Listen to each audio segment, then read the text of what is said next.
Okay, good morning, friends. Here we are. We have 26 out of 41 people who are on the line, and we are beginning a couple of minutes late because technology was not kind to us this morning. But here we are, everyone working from home and living the dream. My name is Vanessa Green. I'm the Executive Director of the Network of Oregon Watershed Councils and a member of the Oregon Conservation Partnership, which is hosting this webinar today. I hope all of you were able to get on more smoothly than we were this morning. And I hope that you're all healthy and well. I will be serving as today's facilitator, and I will be keeping an eye on the questions. I will let you know this is my second time doing this position, and last time went pretty smoothly, although I had a little bit of trouble with the question interface. I think I learned a lot, so I will do my best and just be patient with me as I go. The webinars here are offered by support of the Oregon Watershed Enhancement Board, and we sincerely thank them for their critical support, especially at times like these. We have 41 people registered for the webinar, and it's from a range of organizations, so councils, districts, land trusts, and other organizations from all over the state. We are really happy to have you here. So in just a minute, I'm going to introduce Mr. Scott Schaefer, who is our presenter, but first, a couple of housekeeping items. Number one, everybody but the panelists and me are muted by default, but there's a couple of ways that you can interact during this webinar.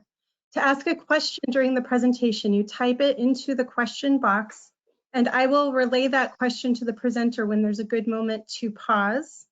And at the end of the presentation, you can ask a question either by typing the question into the box as you have been, or you can click on the little hand icon, and that allows me to unmute you so that you can ask your question directly. That would happen at the end of the presentation. Okay. Just a reminder that these webinars are for councils, districts, and land trusts, and we offer them monthly, but we will probably be offering them more frequently as a aid to helping everyone with pandemic restrictions and all of the complications that are coming along the way. There will be a short survey at the end of this webinar. We really appreciate you taking a minute to give us feedback and suggest future topics so we can continue bringing valuable information to you. If you'd like to receive information about these webinars, please make sure that you include your name and email address somewhere on the survey, and I will add you to the list. This webinar is being recorded, and I will post it to the Oregon Conservation website. So feel free to forward it on to colleagues who were not able to make it today. Okay, let's get started. Today's webinar is about financial strategies in times of crisis. So hypothetically, you know, a pandemic. Our presenter is Mr. Scott Schaefer. He is the principal of Public Interest Management Group. He is an experienced nonprofit leader and consultant with a background in economics, finance, and behavioral science. He is a four-time past CEO of regional, statewide, and national nonprofits. He has directed growth, designed financial turnarounds, and built high-performance organizations in the public health, environmental, and housing fields. And I will add that he has given a version of the presentation you will hear today in several other venues. So you might have caught him in another place, but he really took the time to tailor his presentation for our organizations. And for your effort and for your time, Scott, we just sincerely thank you. We are really eager to hear your words of advice. So that's all I have to say. I'm going to mute myself for now and take my webcam off. And welcome, Scott. The show is yours. Thank you, Vanessa. Thank you for inviting me here. And I'm happy to talk with all of you. I want to make sure, Vanessa, are you able to see the main screen in PowerPoint? No need to say anything unless you cannot. I can see it. Title. Okay. It's in full presentation mode. Great. So I want to encourage you. We have a nice sized group today.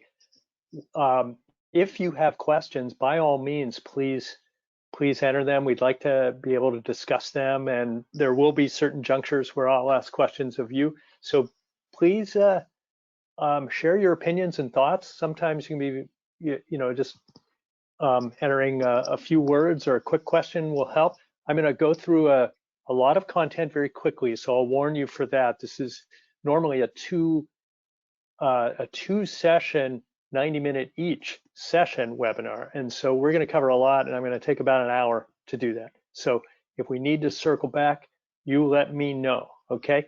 I'm a consultant, management consultant based in Seattle. I do a lot of work in Oregon. I actually do more work in Oregon than in Washington. And I've worked with many land trusts and other environmental groups. This session is geared toward nonprofits. So I'll tell you that. There might be some folks who don't work in nonprofits, and I understand that. And so you might hear about some things that don't affect you directly. Obviously, we're in an unusual situation. You all know it. People are adapting very creatively, very effectively. And our real question here, we're facing some financial implications. How can we address this in a systematic way and focus on sustainability? That's one of the major words that I will mention here, financial sustainability. We want to build resilient organizations. How can we use this opportunity to face this challenge head on? That's what I'm going to be talking about. This is an overview of the session covering 5 segments. And so you can keep that in mind. I'm looking forward to the discussion when we get to some scenarios. That's where I'm going to be talking about some theory and some principles. Then we're going to apply it to a real case study of a land trust. So looking forward to that. Okay. So I use the term financial strategy. What do I mean? I'm talking about a strategy is a way to get to a destination that we have determined. So the opposite of a strategy would be, let's use the metaphor of a ship on the sea. If we know exactly where we're going, the strategy is about how we get to that destination.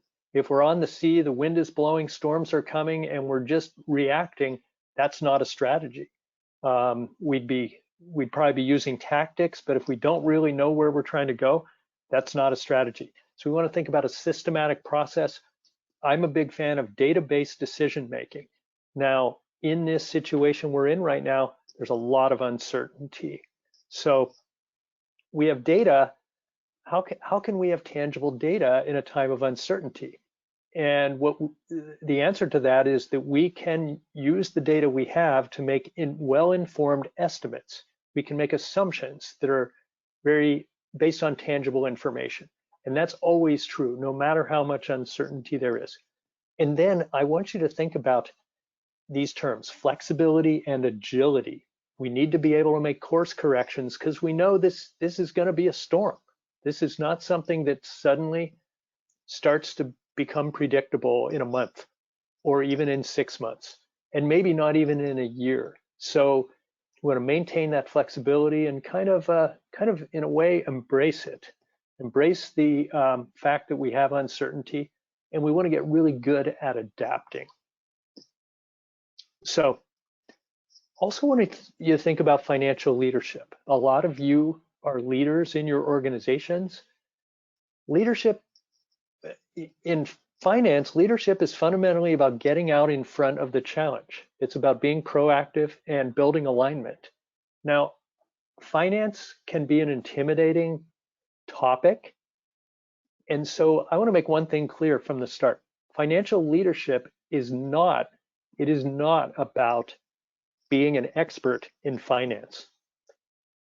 It's fundamentally about people, and it's about telling a story, and it's about crafting the direction of the organization. These are not technical things. They are things that we need the leaders of the organization to be involved with, and we don't want to let the sometimes technical elements of finance be an obstacle there. So I really want to talk about how we demystify finance and make it very inviting for people.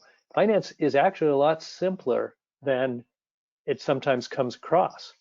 So I want to jump right in here to the first of our sections and talk about unlocking the power of data. Now, financial data. So here's a question for you. This is a rhetorical question, but feel free to type in a comment if you like. Have you ever been in a meeting where someone dumped a bunch of charts in front of you? And maybe it was many pages of financial tables, just lots and lots of numbers, and said, here's the financial report. Any questions? Now, I've been in a lot of groups where I'll ask that question to, and people will smile, some will chuckle, a lot of nods in the room. A lot of people have been in that situation. And that, I would say, is the definition of a very ineffective finance report. And the problem is, when you dump numbers in front of people, most people, even, I'll say this even for myself, now I'm someone who I'm comfortable with numbers and I like finance, but when someone dumps a bunch of numbers in front of me, my first reaction is to think about anything else. I want to think about my next vacation. I want to think about where I'm going after this meeting is over, because it is very, it's not inviting, it's not engaging, and it even can be alienating. But the biggest problem when we do that is we have failed to use data to tell a story. And so finance and financial reports, that sounds kind of intimidating, but telling a story doesn't sound intimidating. And when we think about financial strategy, it's more about telling a story than it is about understanding all these complicated numbers. So everybody likes a story. And so I want you to think of yourself as a leader in your organization. Think of yourself as a storyteller. That's really the only purpose of data, is to help us understand something, help us tell a story. So also, another problem, I'm going to grab my water bottle here. All numbers are not equal. Less is more in most cases. So that 10-page finance report probably could have been done and it's not just that it was 10 pages, they're probably really dense reports. That probably could have been done in 2 pages of very simplified reports. So less is more. We want to use the right data and we want to use it well. So I want to talk about what I mean by the right data. Now, this is for illustration here. In general, there are 3 types of data. The big majority of it is what I would call trivia. And I like trivia, but trivia is a distraction. What we want to focus on is the essential, which is really just a small amount of it. So what is the essential data? I'm going to dive right in here. I'm not going to be shy about this. For nonprofits, I believe that there are 2 standards for financial health. Now, note that I didn't say 10 standards. I didn't say 20. I said 2. And if you ask this question to folks, you might get a lot of different answers. I think these 2 will tell the story of how are we performing. If you look at them over time, one is, do we have an operational surplus? And how does that change from year to year? Nonprofits should have an operational surplus, not a big one necessarily, but it should be positive. And it is a misunderstanding of the term nonprofit to believe that organizations, tax-exempt organizations, are not permitted to show a surplus. They certainly are. In fact, they need to. So small, consistent surpluses from year to year. And then the second one is unrestricted cash. There is no substitute for unrestricted money in the bank. And now that's not a very technical term, or not a very technical concept that I just said. We want to have a consistent 6-month minimum unrestricted reserve. Now, it might fluctuate from time to time. So it might go under that, it might be over that in general, but the average should be above 6 months. And by 6 months, I mean it would cover half a year's operating expenses. So, and this must be unrestricted. Very often, land trusts and other nonprofits will get restricted funds, and these don't count. So I call it operating reserve. You may not use that term. Unrestricted cash is really what it is. And so we want to track that over time. Most importantly, for these two standards here, we want to have goals. So when we're adapting to a crisis, we want to know where we want to end up when the crisis is over. And the crisis is a time where you might use your unrestricted cash, but you still need to know how you're going to get it back to this minimum standard. And by the way, 6 months is a minimum standard that I set. This is my opinion, but increasingly I do see other advisors recommending this. I would say it should be in the range of 6 to 12 months. There are organizations that have more than 12 months unrestricted cash. And I think at that point, if you're above 12 months, you might want to start thinking about investing that money in your mission.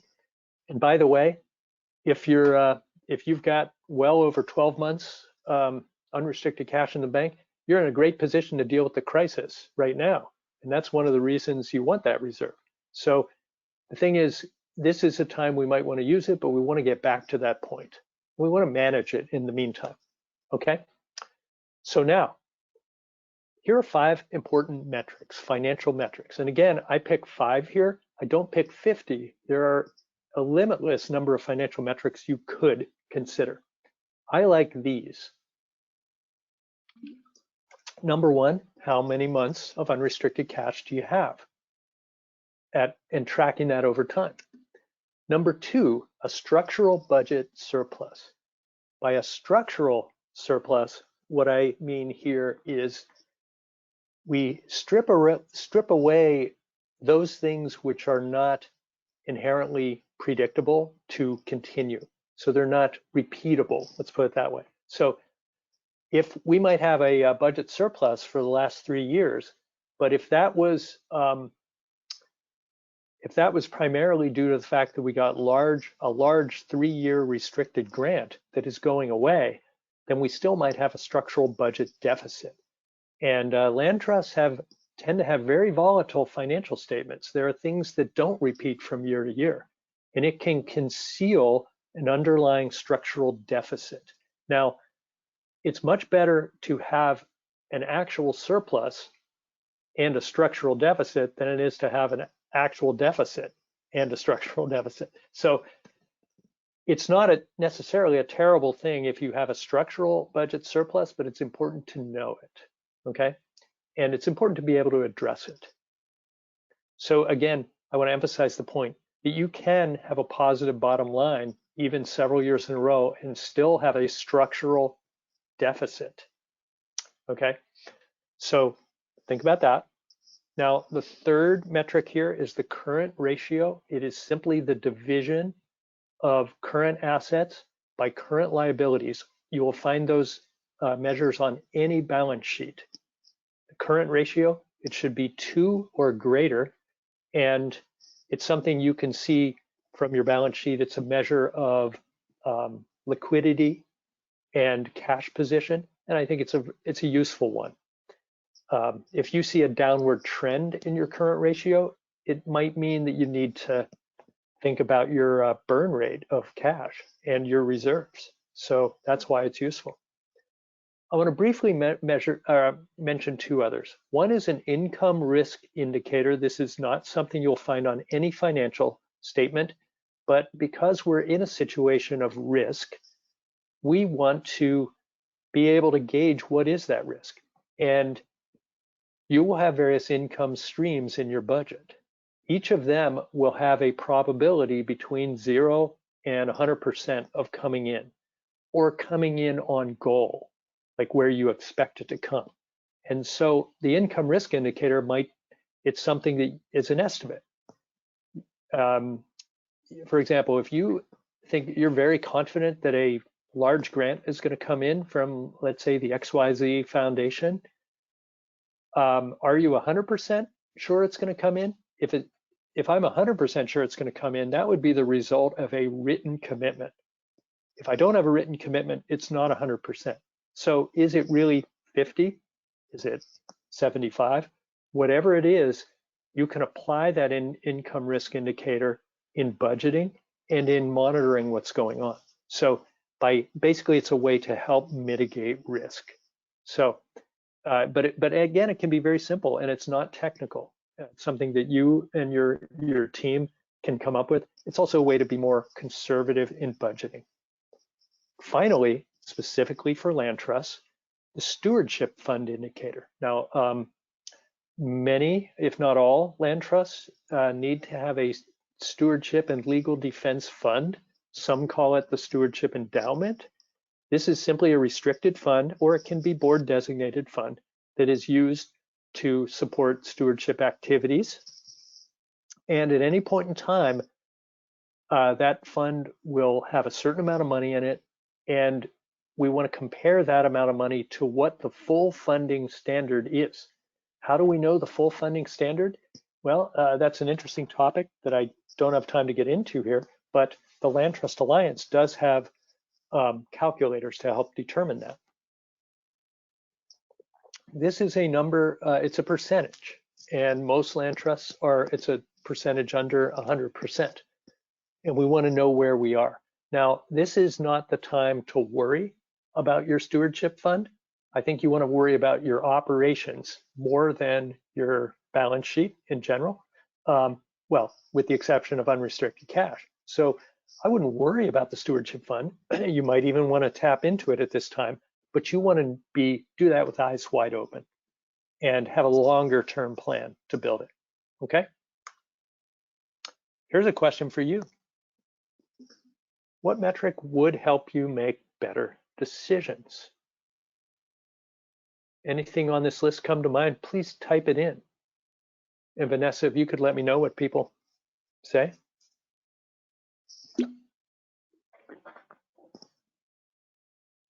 Will do. How's it going? We have income risk, months of unrestricted cash, income risk indicator. Good. Very good, very good.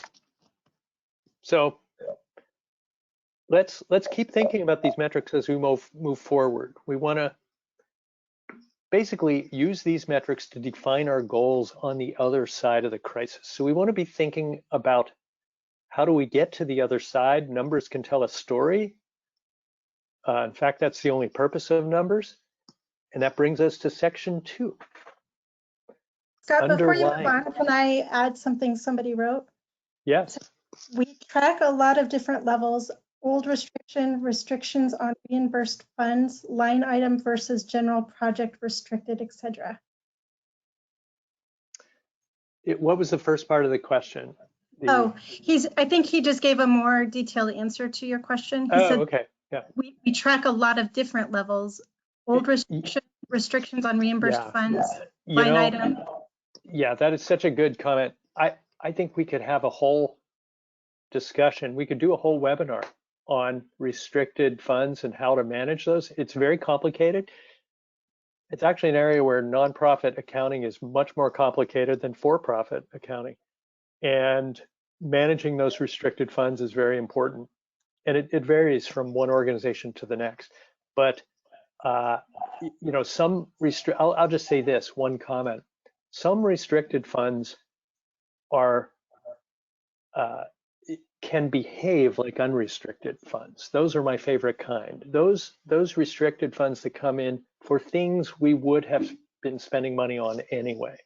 And so I like to think of restricted funds as soft restricted and hard restricted. Hard restricted are those things that purely over and above our regular budget. But anyway, that's a long conversation. Maybe we can talk about it later. Somebody else says nice versus necessary. Yes, yes. I'm not negative on restricted funds. Sometimes it's a good way to bring funding into the organization. It's just there are complexities we need to consider. Okay. Now, we came into this COVID crisis where we already had some challenges. Let's face it, running an organization is not easy, and running a nonprofit and getting everything to work. This picture is kind of the way I've felt from time to time in running nonprofits. But I just want to quickly understand or lay out this list. I'm not going to read the list, but rhetorical question here. Have you ever experienced these symptoms, any of them in your organization? These are symptoms of underlying business model challenges. Every organization experiences one or more of these from time to time. So we've got all these symptoms, and then the symptoms have or sources. And dependence on restricted grants is at the top of the list. We see a number of other sources. The fluctuation of income sources. This fourth bullet is an interesting one because, so what do I mean? Basically, I'm talking about primarily fundraising for land trusts. Under-resourced fundraising, it can make it hard to balance the budget if you don't put enough money into raising money. And so something to consider in a financial strategy to deal with the crisis, there might be some things such as fundraising where you might need to spend more money on. So that's more the way a business might, or a successful business might think about this, but think about return on investment. I'm not going to talk about underpriced contracts and grants, but very much. All that is when we get a grant that is restricted or it doesn't fund the full cost of a service, we are in essence underpricing it. And that's a chronic problem in the nonprofit world. Minimal goal setting, just the fact of having financial goals. In our research, our firm has done research, my firm, and we found that just the fact of having financial goals has a high correlation with success. So that's a pretty easy one right there. But the lack of financial goals can be a problem. And then you'll see that I, kind of bolded out in the bottom, structural deficit. I talked about that. And then inadequate operating reserves. There's no substitute for having a good operating reserve, 6 months or more. Okay. Now here's a quick question for you. Which of these sources impacts your organization the most, if any?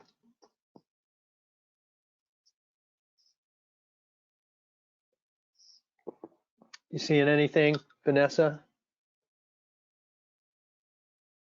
Somebody wrote all of them. Okay. Sorry about that. They're all important, that is for sure. Yeah. Somebody else just wrote overdependence on grants. Yeah. Yep.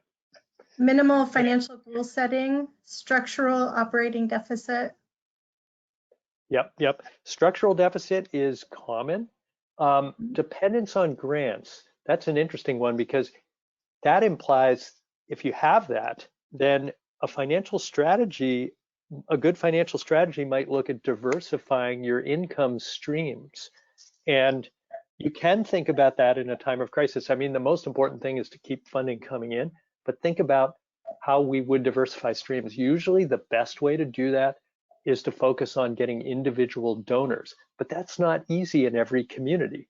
Think about how diverse the state of Oregon is, and communities that are smaller that don't don't have the resources of urban areas. It can be harder to build individual donors, yet it has been done. So, and there can be other sources as well. So think about funding diversity. So I'm going to keep moving. A couple more comments here. Somebody wrote under-resourced revenue generation functions. Yes. Yep. Somebody wrote underpriced grants or grants that won't pay for sufficient staff time. Absolutely. I could talk about that for an hour right there. Somebody else wrote watershed councils have a major league problem in raising individual donor contributions. Oh yeah. Which is unrestricted funds. And I would second that. Yep. I'm very much nodding my head. Yes. So there are challenges here, but there are ways to solve them. So let's move forward and think about it. Let's think about a planning process right now. I'm going to go quickly through this. I'd like you to think about this situation that we're in right now in 2 phases. Phase 1 is short term. Phase 2 is over the next couple of years. And when I say 2 to 4 years, let's worry about 2 years. So, 4 years away, that we'll have time to get there. But we want to think about, 2021 and 2022. And frankly, if this is a deep recession, which many people are projecting, 2021 could be worse than 2020. We won't necessarily have the short-term influx of stabilization funds. I don't think we can anticipate that's going to continue.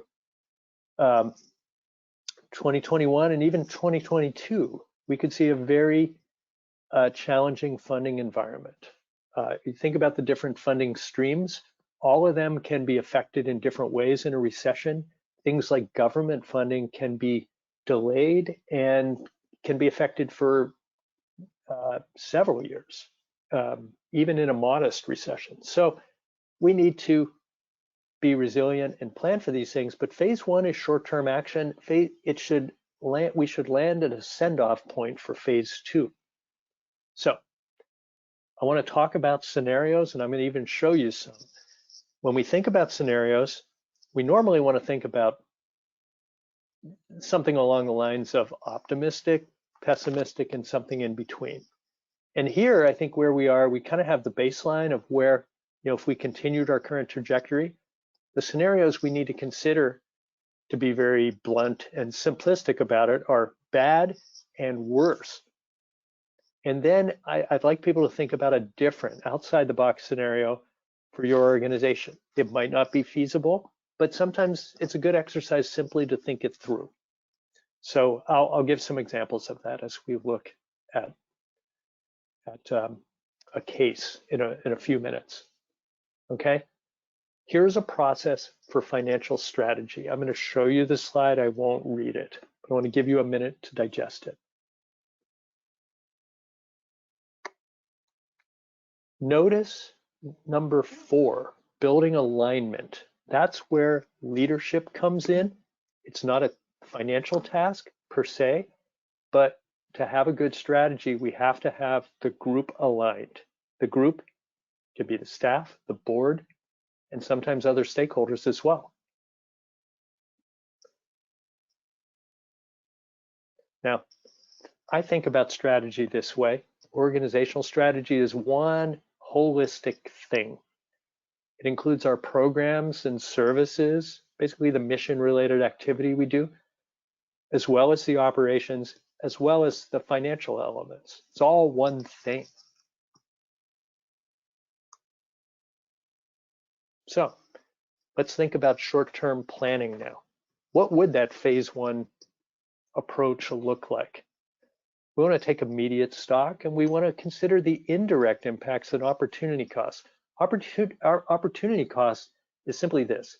If we decide we need to make up for lost revenue, and a lot of organizations have had to cancel events, they might have seen likely grants not come through because the funder has redefined its priorities. Might see individual donations not meeting their target because people are unemployed and don't have any money, all kinds of things. But if we're going to try to make up for lost revenues, we have limited resources that we can deploy, to use kind of an economic term. And anytime we make a decision, okay, we're going to focus on A and B, we've made a decision not to focus on C and D. So what's the best approach when we think about income generation? Is it to double down with our individual donors and really deepen those connections right now? That's something I hear a lot of organizations talking about. Or is it to focus on grants? Because that might be the lowest hanging fruit. It might vary by organization, but that's opportunity costs. When you decide to deploy in one way, you're deciding not to do it in other ways. And so we want to consider that. Here's another list, and I recognize I'm throwing these big lists here, and I will send Vanessa a copy of these slides, so you don't have to feel you have to take notes on everything here. These are some planning questions we want to think about. And as you look at this list, digest it, think about that number 6 there. What's our worst case for 6 months from now? What really could happen? So we don't want to wait until 6 months from now to start planning for the worst case. There might be things we can do now to mitigate our risk. And so there might be some red flags. For example, if your unrestricted reserves are not relatively low right now, then cash flow might be a big concern. And we don't want to wait till we're in a crisis to address it. Okay? Okay, so I'm going to get brass tacks here for short-term cost cutting. That's the thing we have the most control over. Staffing is usually in the range of 2/3 of nonprofits' expenses. Furthermore, some non-staffing expenses may be fixed. Some may be variable, some may be fixed. And so a fixed cost may be impossible to cut, such as an office lease. Consider that some cuts may actually make the problem worse. That's what that third bar is getting at. That's a negative cost benefit ratio. If you like jargon, if you don't like jargon, it just means if we save money here, we're gonna lose more money in income than we save. And so you have to think about that. I like to use a green, yellow, red system to simplify, like, what are the things we could do to cut costs? Green, as I envision this, green is, okay, this is a really good choice. It doesn't have a big effect on our ability to meet our mission, and will save a bunch of money. Yellow is, well, we could consider if we have to, and red is we just can't touch that. Some things are untouchable. Okay, so you can envision a way that you look at various options and you rate them. Okay, here are some specific options, and I don't want to go in a lot of detail. These are staffing options, and staffing is where really most of the expenses usually are. So you can extend vacancies, furloughs, and layoffs. Furlough is really just a short-term layoff. You can reduce hours of staff. None of these are good things to consider, but they are ways that you can save chunks of money from your expense budget. Reduce your burn rate. That's really what we want to do if we expect income to drop. Now, it might be you don't have to consider these things for this year. It might be that you do need to consider them, and also consider them at least for contingency plans for next year. So a variety of ways to do it. You can think about salaries and benefits too together. I think of personnel costs as in terms of fully loaded personnel costs, which includes payroll, taxes, and benefits. So usually a cost-cutting strategy that is substantial is going to involve saving money on staff. And all of these things are options. None of them are fun. Now, what's more fun, but arguably harder, is to generate more income. So some of this isn't rocket science. If we're gonna get to a good place financially, it's got to be some combination of cost cutting and income generation. If we can do it all on the income side, that's great. That's even better. So some suggestions here based on best practices. Start with your core supporters. Really double down on those relationships. Have a communication plan. So know what you're going to say when your funders, when your supporters, when you're basically your key stakeholders, when they ask, well, what's going on in your organization? They know that there's trouble in the world. They know this is a storm. And what are you going to tell them? So know the context of basically, here's our approach. If you're in a process, you can tell folks, we're in a process. We will be convening the board over the next several months. We have adjusted our budget, and we'll be making another adjustment in the fall. That's an example of a story that you can tell. And keep in mind what I said before about storytelling. You can use numbers to tell the story. Tell it in a very high level. Like we believe our revenue. So I have one client that I work with.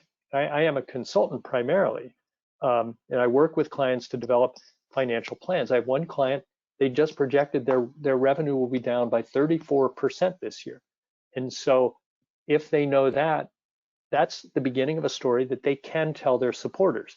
And they can tell their supporters, and we're developing a strategy that will lead us to probably revise this year's budget and develop a really good plan for next year.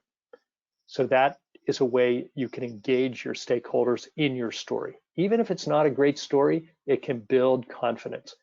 And once again, green, yellow, red from highest priority, where's the greatest return going to be in your efforts that you can take to generate more income? Okay, so try to bring some structure to it, even though it's inherently seems chaotic. Here are some options.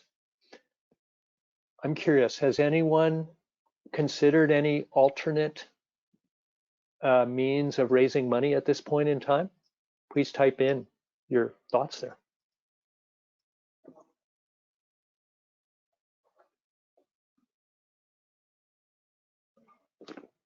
Vanessa, we have any comments? Nothing yet. Okay, well, keep on thinking, but think about this list. This is what some other organizations have considered. One person just wrote, talking about the new tax benefit under the CARES Act, above line deduction for $300 to nonprofits.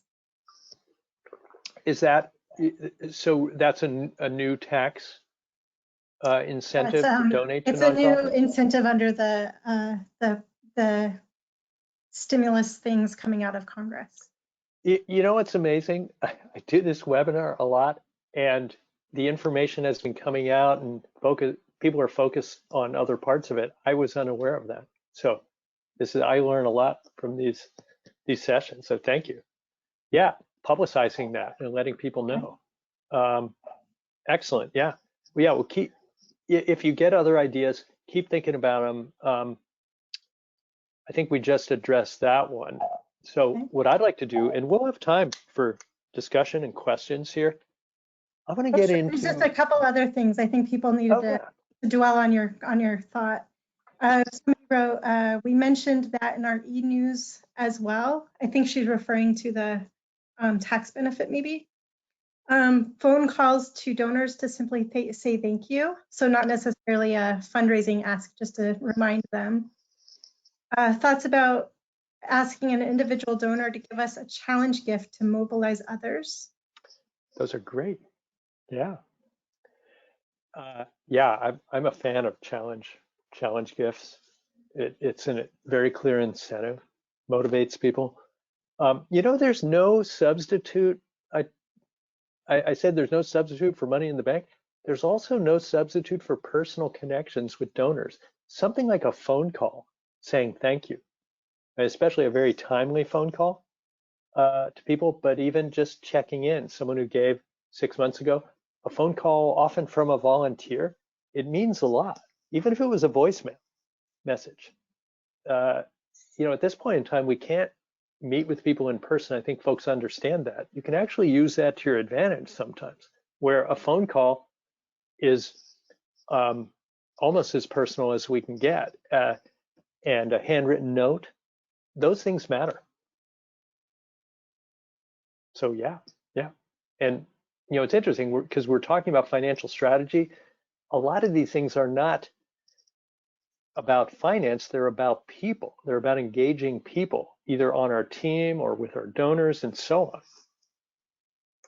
So I want to change course here and talk about alternate scenarios, because this is how a big way that we plan for uncertainty is we have different scenarios available and we consider them. And a scenario it's simply a conceptual path. I do a lot of scenario planning with organizations that I work with as a consultant. And what the scenario will look like is it's a set of assumptions around income and expense. We understand what the impact is for staffing. We understand what the impact will be for other aspects of our operations. And we want to be as realistic as we can about under each scenario, what's our income likely to be? And so different scenarios can be more optimistic or pessimistic than each other, or they can be fundamentally different directions for the organization. And we want to use the scenario to paint a picture of what will our impact be and what will our health as an organization be. So the scenario will give enough details to bring it to life. And what's the purpose of a scenario? It's to have a discussion. It's to really test different ideas, have a discussion, and ultimately to make a decision. Now, keep in mind also, we might consider different scenarios, and at any point in time, we should be on board on one scenario, but we might have a contingency plan. There might be another scenario that we might have to switch to. I wonder, did anyone read that book? There's a great book called Into Thin Air, and it's about a hike to Everest. And spoiler alert, it didn't go well. That's why it's a book. Actually, it was a movie as well. And the interesting thing about that to me was that they had a very specific milestone metric, that you had to be at a certain place at a certain time, and if you weren't, you had to turn back, because it was not likely that you were going to make it to the peak in it safely and make it back safely, because getting to the peak at Everest is only part of the goal. Part of the goal is you wanted to make it back home to tell people about it. So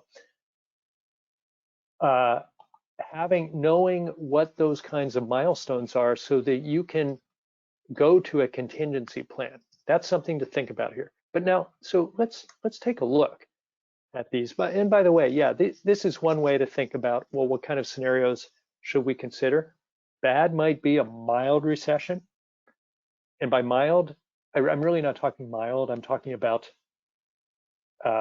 relatively brief, because I don't think it's going to be a mild recession. I think it'll be a strong one, but it could be relatively brief. A worse one might be long and painful.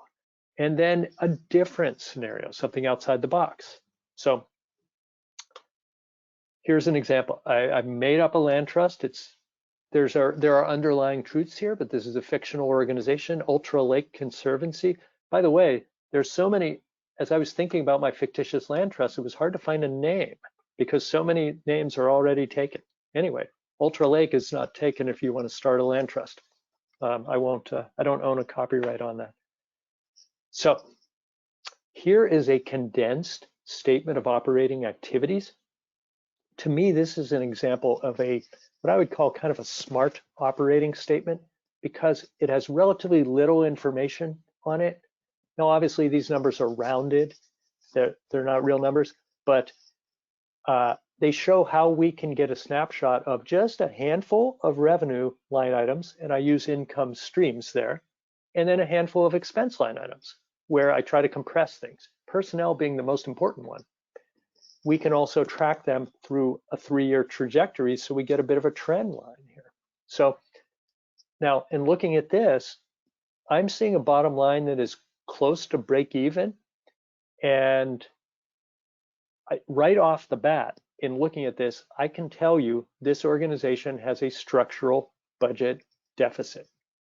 And the reason is that breaking even, even if their balance sheet was strong, if they're breaking even every year, the balance sheet is going to be deteriorating over time. Their cash position will be getting worse because you're not keeping pace with inflation.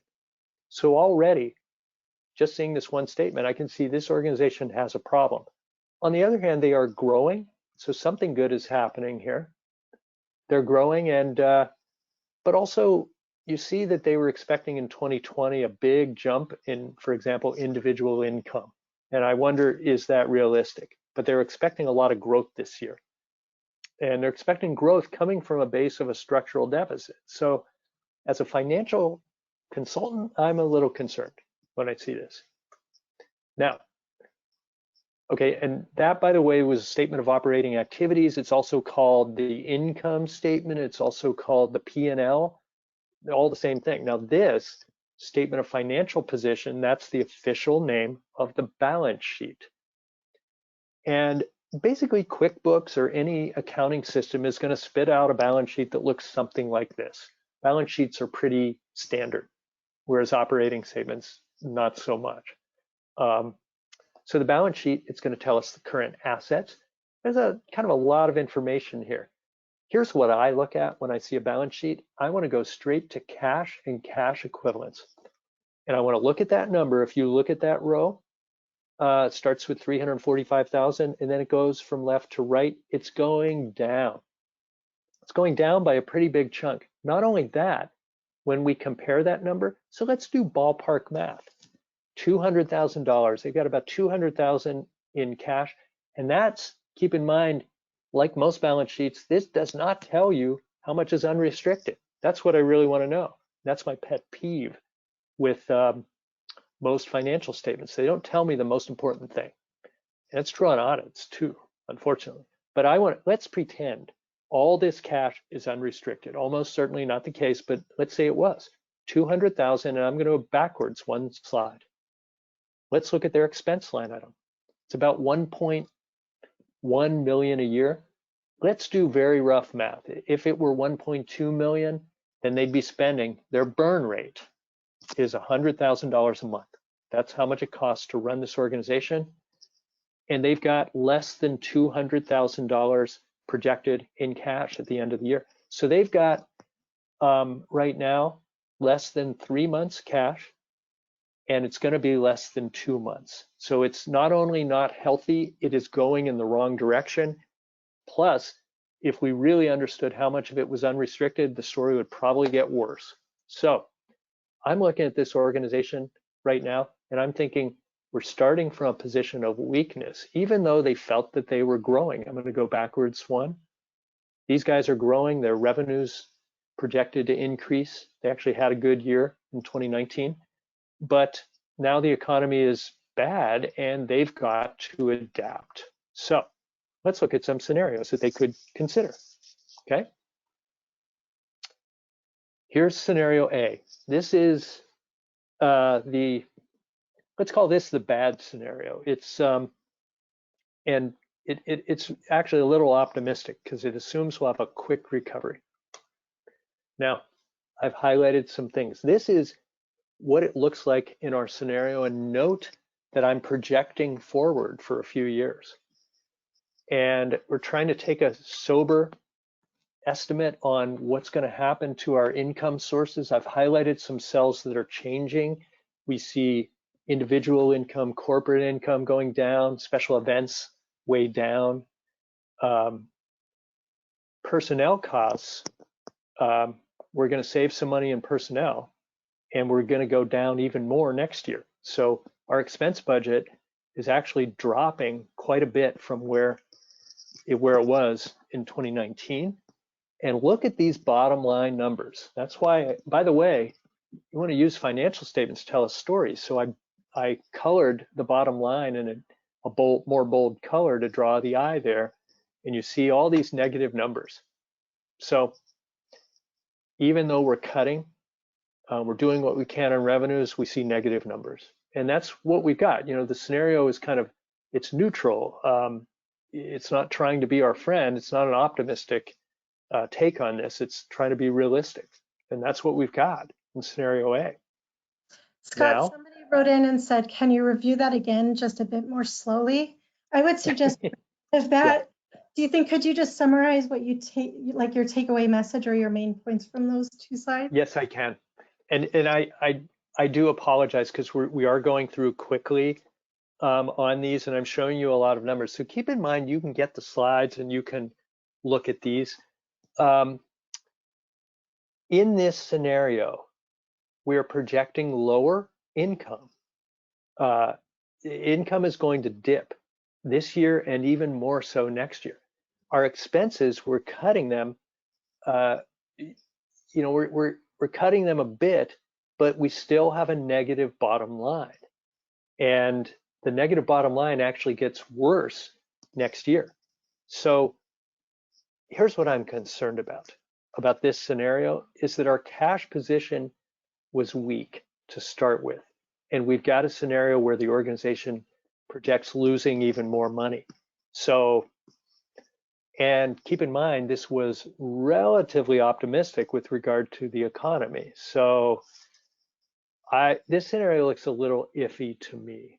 And the highlighted colored line items are where the biggest changes are happening, with expenses going down and income often going down as well.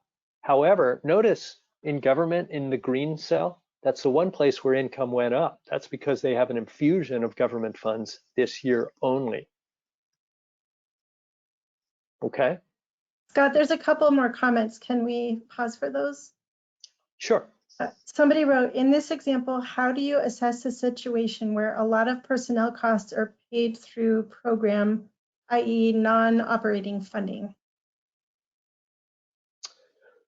Well, program funding, I think, well, we might have a terminology difference here. I think of programs as being operational. So I think program funding is operating funding. It's not necessarily unrestricted operating funding, but I think that when you have restricted funding for programs, you have to think carefully about what, can we cut these and will it actually help our budget? And as we think about scenarios here, and I do different scenario examples in different seminars. I have one that is a health and social service organization where we actually found that eliminating certain programs that lose money can help the bottom line. So that's the thing about scenario planning. Sometimes bigger cuts in revenues can have a better effect on bottom line. And so this is why we have to play it out. So why don't we hold that? I think we'll have enough time that we can get back to questions like this. So I want to encourage you to hold on to those. I'd like to show all three scenarios so we can compare them. Then we can take a pause. Okay? Sounds now, good. Here we have a scenario that assumes a deep recession and we have deeper cuts. So here's their projected. We see that now it has, I think it has the same projections for 2020, but deeper cuts both in income projection and in expense. And the yellow cells are the ones that are really affected. So here, in this one, unfortunately, this is if the economy is worse and we can't make enough money, we're just going to have to cut deeper. And we can figure out a way to do it. We might renegotiate the office lease or break our lease and move. We're cutting wherever we can, and we're still losing money. And so this is not a rosy scenario. And in fact, this one, in some respects, is quite a bit worse. So looking at that, I want to consider scenario 3. So now this is the different, quote, different scenario. Could we reconsider this organization? Now, everyone doesn't have this option, I recognize. But if we could, this is a very lean organization. What if we just built it from the ground up? And we got to the essence. We eliminated some of the programs, maybe some of the conservation efforts that we had planned. Maybe we spin our, I hate to even say this out loud because most organizations would never consider this, but let's say we operate in several counties and in one county, we spin off our easements to another land trust or something like that. It's a really outside the box hypothetical scenario. How could this work? Doesn't mean we want to do it, but if we really slim down, built the budget from the ground up, and we have a much smaller staff, so we would get less income, but we could also really slash our expense.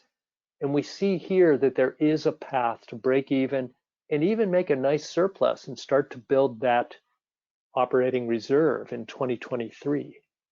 So by having this outside the box scenario, may not be something we want to consider, but it at least lets us try this hat on for size. So now we've got our 3 scenarios. Here's a question for you. Is there another outside the box scenario you might consider in your organization?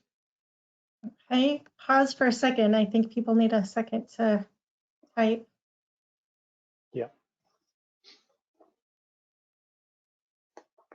I will just say too, I have a handful of questions here that I will be saving for the end. So if your question has not been answered, hang tight, it's not forgotten.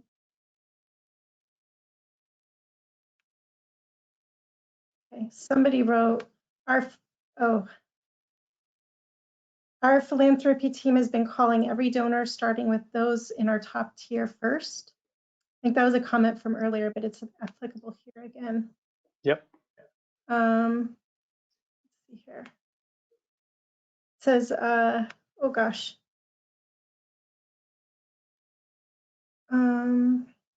In some odd ways, the area where we have the biggest impact with the least expense is the least fundable.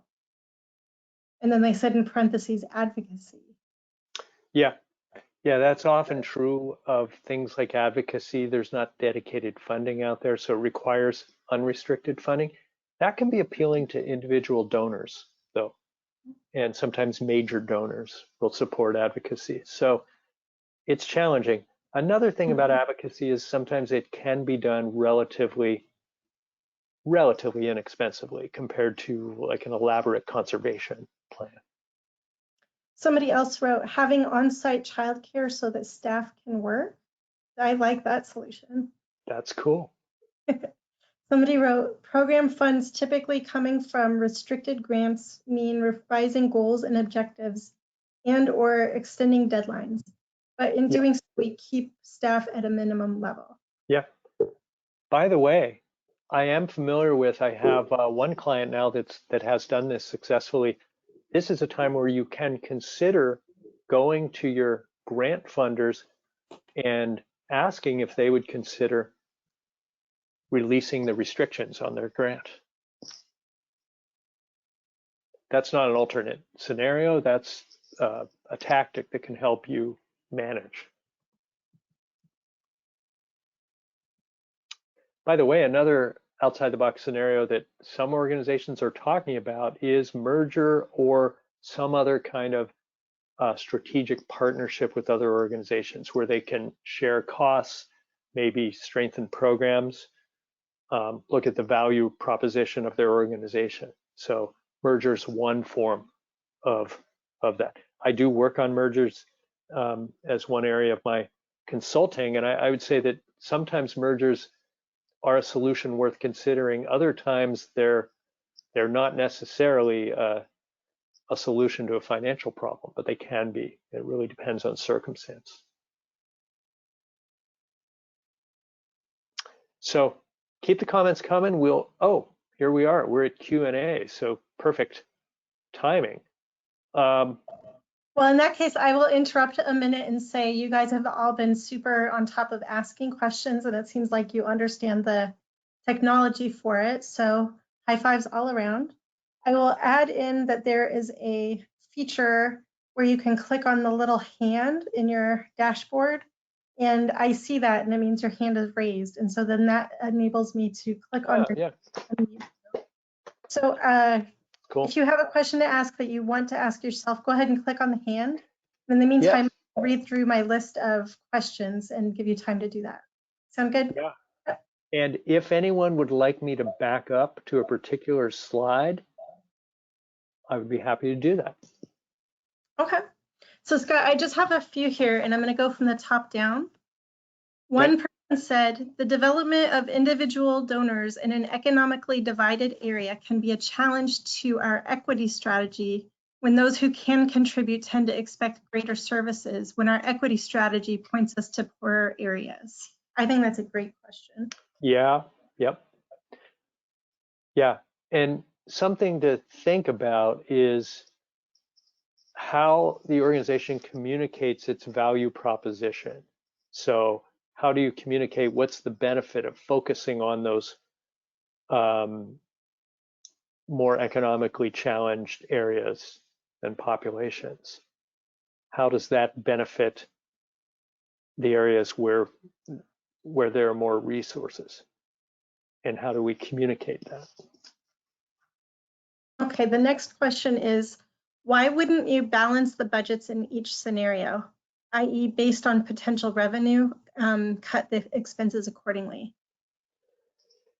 Well, and I think that the reality is that they, in those scenarios, which are, I think, very realistic, they felt that they couldn't cut further without compromising the commitments that they had. So let me go back to an example. And I think the question's focusing on, well, wait a minute, why are you coming up with a scenario that has a negative bottom line? And so let's look here. Let's look at the 2021 budget. I think we agree that even at their relatively weak cash position, they could tolerate a $10,000 loss for 2020. But what concerns me and concerns the questioner there, I think, is, look, we got a pretty big loss in 2021. So why don't you just cut expenses more?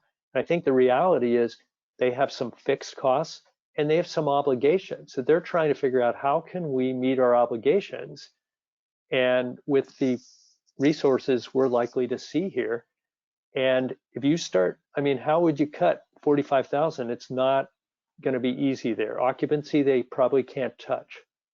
Professional fees, maybe, but some of them, I mean, look what they've done for professional fees. They've already cut by more than half. Other operating, they're going to have a lot of fixed costs there. So you're going to have to get most of that in staffing. They have cut the staff by more than, well, it looks like about 15% perhaps. So how would you cut staff by another, 8%? Maybe that's the question, if you were a board member, that you would go back to them and say, look, you have to cut one more position. There's just no way around it. We cannot do this at a $45,000 loss. And I think that might be a revision on the scenario. But it's not unusual we would see a scenario come back like this, where folks say, look, we just can't do any better than this. And if there's anything I like about this scenario, is that they do appear to be very modest in their assumptions for income. I think that's always a good place to start, is let's be very sober in our income assumptions.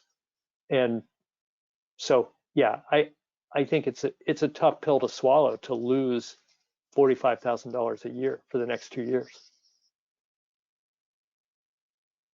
Here's another one, just a comment. It says, we had several funders who said yes to allowing the restricted gift to now cover payroll or staff costs like healthcare. A couple contacted us. Great, cool.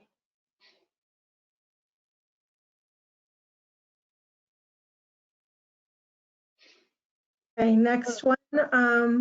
Working on mergers will require serious conversations with funders who often seem to want organizations to merge, but don't tend to fund the merged organization at a higher level. Yeah, that's an interesting question. So we often hear that funders are favorable toward mergers, and there are various reasons for that. One of which is that they might get fewer requests.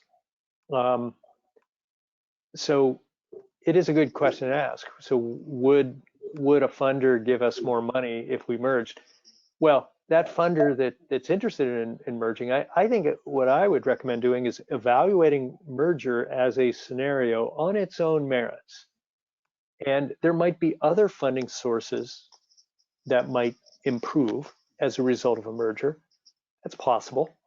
There also might be capacities that you get that will help make you more sustainable in the long term. So that's really, I think, the biggest benefit of merger. It's usually not that one particular funder will continue its support or increase its support.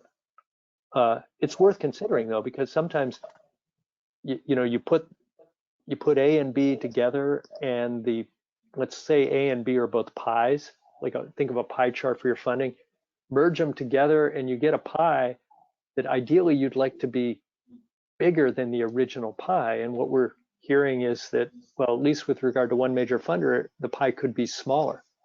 Doesn't mean merge is a bad idea, but it makes you pause and think about it. That's right. So there are several other written questions, but we have one hand raised, and I'm curious to see how this works. So I'm going to call on Edward Hughes and let's see how it goes. Edward, you're my guinea pig. Go ahead. You are unmuted if you can talk.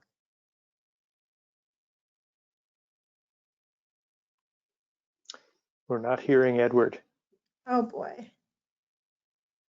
Edward, could you type in a question? I think maybe raise your hand again, Edward. Okay, we'll try plan B. Okay, in the meantime, I'll ask somebody else's, and Edward, raise your hand again. Okay, lots of questions here. Is anyone closing their office to let employees telework and save on high expense rental space? To the last person's comment, oh no, I'm sorry, that's the next one. So just the question is about closing your office and having people work from home. That's an interesting question. I've been in a lot of these discussions. I haven't heard of an organization that's actually like permanently shut down their office, but I do hear people thinking about it of, now that we've tried working remotely, we wonder if we could at least maybe reduce our office space in the future and save money that way. Okay, now we're going to try the hand raise again. Edward, you are on.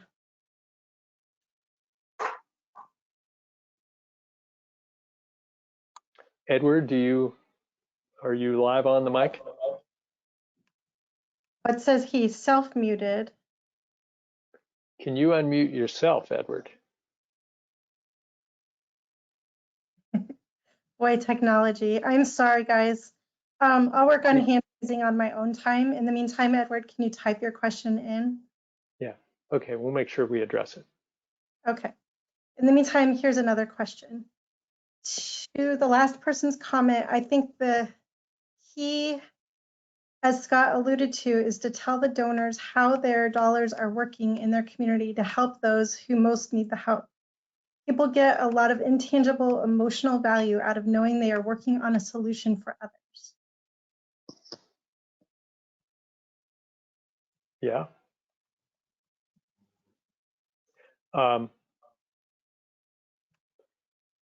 Yeah, that is an interesting comment there. Do you anyone have any thoughts on that or related ideas? If so, type it in. Yeah. Okay. In the meantime, I'll ask the next question. Scott, do you have specific examples, i.e. case studies of any small budgets under 1 million NGOs that can demonstrate financial health? Can you then compare that org to an unhealthy org and identify both the contributing and limiting factors of each? And ooh, love that question. Hopefully lead to a solutions-based scenario for the unhealthy org. What is the healthy NGO doing that the unhealthy NGO can replicate? Yeah, I love the question. So my firm partnered with the Nonprofit Association of Oregon over a few years to study that exact question. What we wanted to look at is what are the most successful organizations doing, and how does that contrast with what the unsuccessful organizations are doing? So that's a simplistic way. So we called it a study on success factors. And we have an article that I'd be happy to send you about this. So I co-wrote it with Jim White from the Nonprofit Association of Oregon. And we found that we tested a bunch of factors, and we found that there was something like 11. It was about 11 of the 35 we looked at where there was a significant correlation between what a particular practice was and how successful an organization is. And here are some examples. These are just a few examples. To what degree are you investing in revenue generation? So that's something that I talked about here. When the plans show new investments, those organizations tended to be most successful. Do you have specific goals in your organizational strategy? So I'm going to go back and try to find my graphic here.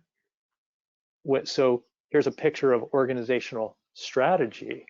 And so how specific are your goals that are in your strategic plan, or didn't have to be a strategic plan, but when strategic plans were vague, or perhaps they had no strategic plan at all, those organizations were less successful than those who had specific goals. And I'll give you one other example. Let's see. Interestingly, there's a concept called theory of change, and I'm not talking about it today, but I do have an article that goes into that as a kind of and other elements of the business model. For organizations that had where everyone had a clear understanding of the theory of change, which is sort of like it's like a logical statement of what's the organization's role and purpose. When that was clear to different stakeholders, those organizations were successful. When it was unclear, in other words, you go to one group, like let's say we survey the board, and they say, oh yeah, here's what our main purpose is. And we survey the staff, they tell us something different. We survey the stakeholders, and they're also in disagreement. Those organizations were less successful. And it sounds obvious, but believe it or not, half the organizations in our study had a clarity issue on the theory of change. So those are just like 3 of the 11, but I'd love to send you that article because it's such a thoughtful question. Here's another one, Scott. How would you suggest the process of spending down unrestricted reserves in case of anticipated recession while not freaking out your board? Well, you know, not freaking out your board is usually better than the alternative. And I think as far as freaking out the board, I think good communication is the fundamental thing. So bringing your board in, having some advocates on the board who will help be the messengers, who will be part of the discussion. You can calm them down first. I do think this is a time where if you have adequate unrestricted reserves, where you can look at 1, maybe 2 years of deficit funding, but it really depends on where your reserves are. So one way I would do it is more in terms of tactics of how you bring people on board, get other board members to help share the message. But also what I would do is have very specific goals and cash flow projections so that you know how your reserves will recover afterwards. So that I think is a big confidence booster that will help you and they get sleep at night. So I have an exercise that I can share with you all. Well, I guess it is, I do call it an exercise. It includes a number of charts and templates that you can consider using, including a cash flow projection template. So those can help you tell your story inside the organization. Okay, I have one more question, and then I wanted to just share that our friend accidentally raised his hand earlier. So there was a reason he was self-muted. Okay. On the clarity issue, the nature of watershed councils often creates sub-focuses within the jurisdictional foci of various agency partners who are by definition interested in their jurisdictions. So more of a comment than a question, I guess. Yeah, I understand.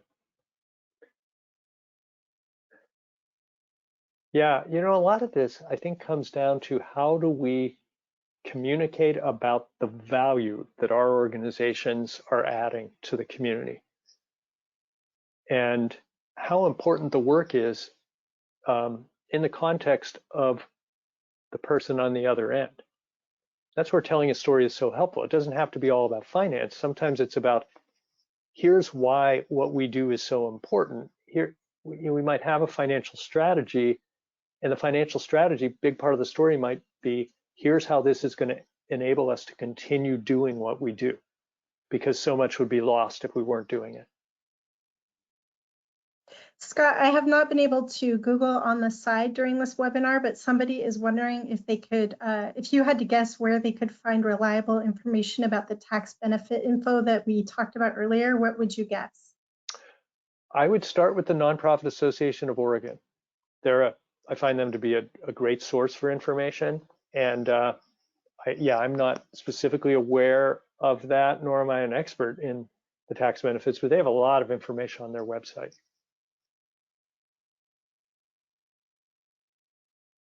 Okay, let's see here. Do you know of any watershed councils that have successfully monetized their services? This is a path to financial resiliency, but to date it has been rough for most orgs. I will jump in and say that there's a few people who are doing cool things around like native plant sales. I think that's a way to offer a tangible and give some unrestricted flow.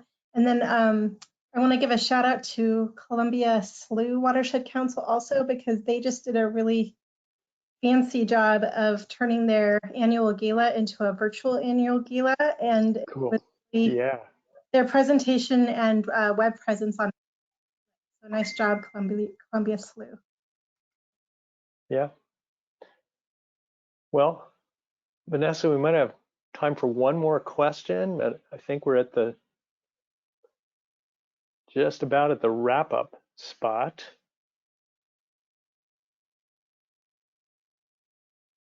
I think that's all the questions, Scott. We got them. We did. Well, I want to thank everyone. This is my thank you slide. Vanessa, I'll follow up with you with some resources that you can send to folks that might be helpful to them. I would love to, if folks are able to use this webinar and use the resources, I'd love to hear from you and find out how they've helped and how you're doing. I'm very concerned, but I have faith in the ingenuity and just the ability of all of you as a group to navigate this challenging time that we're really just entering it. It feels like we've been in it now for a few months. I know part of me is just waiting for it to end, but when we really think about it, the effects of this are going to be with us for quite a while. So I encourage you just to embrace it as a challenge, but please stay in touch and I'd love to hear what your story is in terms of how you navigate this. And I have great faith in you. So thank you for inviting me here. I've really enjoyed spending time with you. Scott, you are the perfect speaker to what we are facing at this moment. And I will share that we just recently did a survey and we heard from 70 of our member organizations, and you spoke to their greatest concerns today. So I really appreciate that. Good. I want to remind everybody that we will post this webinar recording and then any additional slide deck or materials that Scott sends my way. So you can look probably in about a week at the Oregon Conservation website for more information. You can also email me anytime if you have any. It is ed@oregonwatersheds.org. I think that's it for today. I will be in touch shortly about future upcoming webinars. Probably you will notice the pandemic response theme emerging. Thank you all. Take care. So long.